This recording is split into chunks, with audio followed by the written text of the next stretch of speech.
I'm happy to answer a few questions. Cam? So, Chief, just kind of go back to the Operation Safe Summer. Can you talk about what you all are attributing to that 12% drop in the total shootings?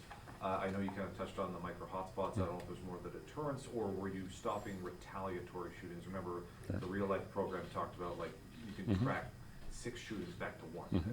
Can you just expand on what you? Yeah, sure. I think the example we gave about the social media boasting on the guns is just one of many examples. So there is an enforcement part of it, there's a deterrent part of it, and there's a community-focused part of it. So I think, and what Operation Safe Summer does is it turns that plan that's just the Richmond Police Department into all of our other partners, our federal partners, state police. I think all of that has an impact on it.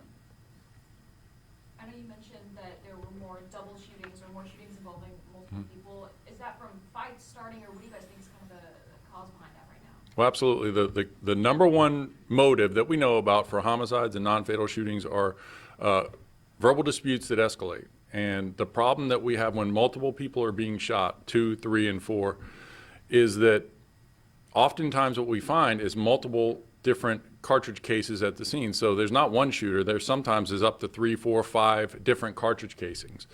And when we review the video, when we talk to witnesses, we often hear, and the motive is often, it starts with a physical fight, someone goes and gets a gun, and then as soon as one person pulls the trigger, anyone with a gun starts shooting.